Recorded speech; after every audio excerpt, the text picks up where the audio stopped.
Bismillahirrahmanirrahim. Assalamualaikum warahmatullahi wabarakatuh.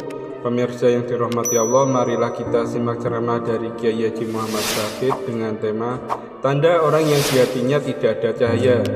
Sebelumnya marilah kita bersolawat terlebih dahulu. Allahumma sholli ala sayyidina Muhammad wa ala ali sayyidina Muhammad.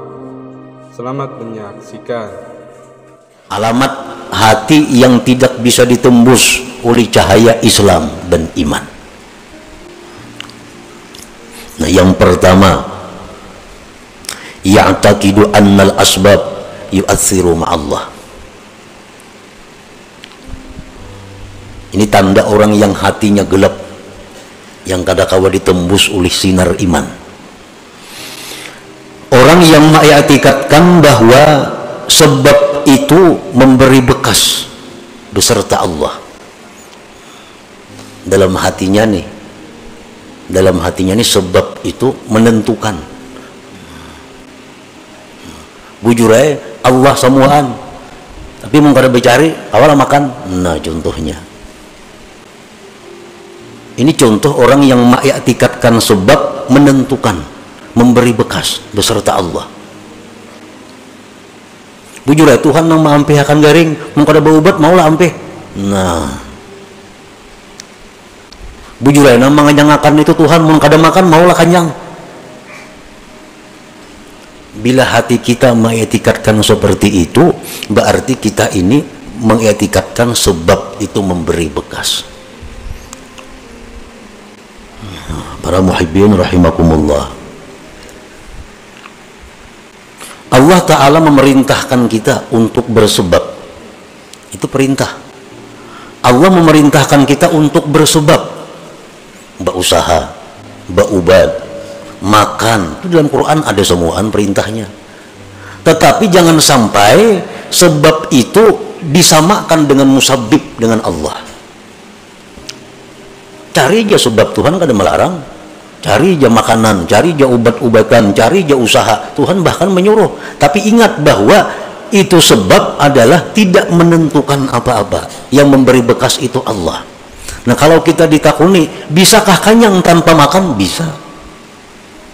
Bisakah sembuh kada berobat? Bisa. Bisakah sugih kada berusaha? Bisa. Bila kita mengiktikadkan di hati, mau kada makan maulah kanyang, kada mau. Nah, itu i'tikad nang salah. Itu menunjukkan bahwa hatinya gelap, hatinya berkarat. Jadi nang sebab kita i'tikadkan sebab, nang musabbib Allah i'tikadkan Allah. Kedua-duanya ini dicari, tapi ada tingkatan-tingkatannya. Nang sebab jangan disamakan dengan musabbib. Engkau itu peraya ibu usaha, adanya kah itu maksudnya. Engkau itu peraya makanan. Nah, Allah menyuruh makan, Allah nyuruh berusaha, tapi Allah melarang kita mengiktikadkan makanan itu nang menganyangi. Itu aja yang dilarang Tuhan. Tuhan menyuruh berubat, tapi Allah melarang kita mengiktikadkan ubat itu yang menyembuhkan. Ayo coba ubat. Nah, pertama tanda orang yang hatinya berkarat adalah dia mengiktikadkan bahwa sebab itu memberi bekas beserta Allah. Yang kedua tandanya orang yang hati berkarat, la yakhafu bima aw'adahu Allah ta'ala bin nar awil azab awil la'nah. Dia tidak takut pada sesuatu yang diancam oleh Allah dengan neraka atau azab atau laknat. Dia kada takut. Jadi Tuhan, kita jangan berzina. Zina itu azabnya pedih. Masih aja mau melakukan. Nah, kada takutan. Ujar Tuhan, ikam jangan mendekati zina. Ujar Tuhan, ikam jangan melakukan riba, karena bila ikam riba itu ikam bermusuh lawan aku. Tetapinya riba, maka ada takutan. Nah, ini tandanya hati itu sudah masghub bid dunyal ajilah. Ujar Tuhan, jangan melakukan ini, ikam dilaknat kena. Tahu ada yang cakayan dengar. Mendengar di ceramah, di TV, di radio, di mana-mana mendengar ini jangan nih dilaknat, tatap aja digawi. Nah, ini hatinya sudah kada kawa ditembus lagi oleh cahaya iman, Islam dan ihsan. Yang ketiga, la yarju fima wa'adahu Allah ta'ala minal jannah awir ridwan. Dia tidak mengharap, tidak tergiur dengan janji-janji Allah daripada surga dan keridhaan. Kada tergiur. Jar Tuhan, ikam laksanakan ini, balasannya surga bidadari 1000 orang. Kada ada beliau-liur. Kada ada hendak, kada ada meminat, kada menyambut. Nah, hati ini kada menyambut. Berarti hati kita tertutup. Al-Quran mengatakan, hadis Rasul mengatakan, baca ini, baca ini surah ini, baca tiap malam. Tumat tajam bacanya. Bila jam baca surah itu, jam kena mati ke surga, dirabutakan bidadari. Ada tak baca-baca. Nah,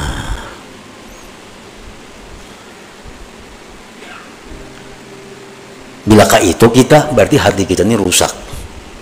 Hati kita rusak. Yang keempat, la yantafi'u bil ilm, kada kau mengambil manfaat lawan ilmu. Mengaji ya, turun aja tiap kali pengajian, perajinnya lagi. Tapi kelakuan tatap kada berubah-ubah.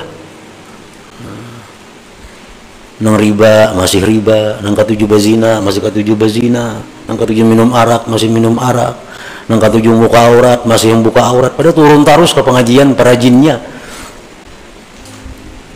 La yantafi'u bi ilmi, kada kau mengambil manfaat dengan ilmu.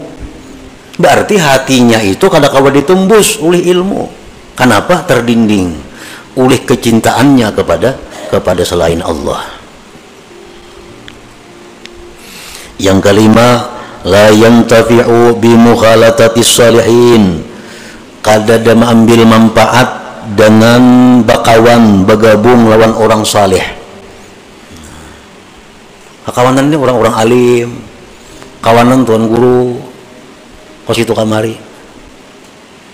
Tapi tatap kelakuan, bila jauh pada tuan guru, iya sudah.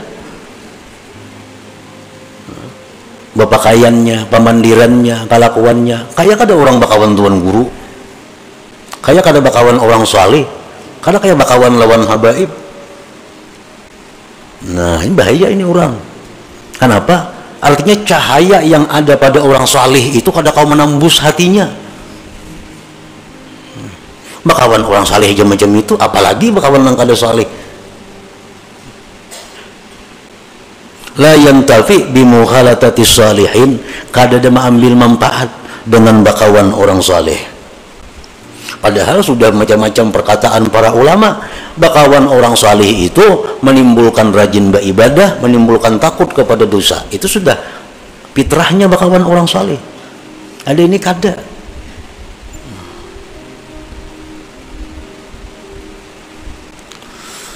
Yang keenam, tanda orang yang hatinya gelap gulita, la yabki bi dzikril maksiatil lati amilaha. Dia tidak menangis mengingat maksiat yang pernah dilakukannya. Nah, dahulu suah berbuat maksiat ini, suah berbuat maksiat itu, suah berbuat maksiat ini. Keingatan, kada apa-apa. Nah, kada ada pina menyesali, apalagi menangis. Nah, padahal zikrul maksiat, mengingat maksiat itu merupakan sesuatu sebab yang paling segera membuat menangis bagi orang yang hatinya terang, hatinya lembut. Mengatakan dosa-dosa kita bahari itu adalah kita tertangis. Bila kada tertangis, berarti hati kita ada gangguan, berarti hati kita ada masalah. Kalau kita bujur-bujur hati yang diterangi dengan cahaya iman, ingat dosa bahari, tertunduk kita menangis.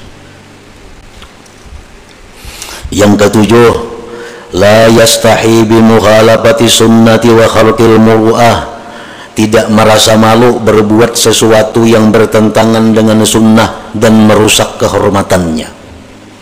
Ada merasa malu. Sekampungan orang turunan menuntut ilmu kalanggar, nya kada gana di rumah. Kalau pangsupan kada. Orang kalanggaran gana di rumah. Kalau pengasupan kada ada juga. orang batapihan nya kujuk-kujuk beselawar handap kan tidak supan kada ada rakit di tangan kan tidak supan ini parak maghrib arena kan tidak supan berarti hati orang ini sudah kada kawa ditembus lagi dengan cahaya iman. Yang kedelapan, la yakhsaru bitarkit ta'ah, tidak merasa rugi meninggalkan taat. Kada merasa rugi. Ada orang taat berbuat ibadah, inya kadang gawe, kada daerah rasa rugi. Nah kalau orang-orang beriman macam sahabat Nabi, para tabiin, generasi-generasi pendahulu kita, kalau orang tuh kada sampat misalnya sembahyang berjamaah karena ada masalah apakah kelalaiannya, kada sampat tuntung ke masjid, orang sudah bubar berjamaah, mati-matiannya menangis, menyasar rugi karena kada sampat berbuat taat ini. Nah itu tanda orang hati yang terang. Kehilangan kesempatan berbuat taat itu kerugian yang besar. Bila kita kada merasa rugi, nah itu ada masalah. Hati kita ini ada kegelapannya. Yang kesembilan, la yajidu halawatat taat, dia kada merasakan manisnya taat. Nyata ibadah kada ada senyamannya, ibadah tuh kada ada nikmatnya. Orang nang gelap hati itu jelas sudah ibadahnya kada nyaman. Nang apa aja nak lakas tuntung, membaca yasin nak lakas tuntung, membaca Quran apa nak lakas tuntung, umpat pengajian nak lakas tuntung, kada nyaman. La yajidu halawatat ta'ah, dia kada menemui manisnya taat. Padahal taat itu mestinya manis, mestinya nikmat bagi orang yang hatinya terang. Yang ke-10, la yahtam bima asabal muslimin minal bala wal mihan, dia tidak prihatin terhadap bala musibah yang menimpa kaum muslimin. Orang kena musibahnya biasa-biasa, cuek. Orang kena bala, padahal mestinya begitu kita mendengar ada orang Islam kena bala, minimal kita mendoakan bahwa dia dapat keringanan, dapat kemudahan, ketabahan dari Allah. Itu paling kada itu. Nah para muhibbin rahimakumullah, berapa macam di antara 10 tadi yang ada pada diri kita? Bila komplit berarti buta hati ngarannya. Bila ke 10-nya itu ada.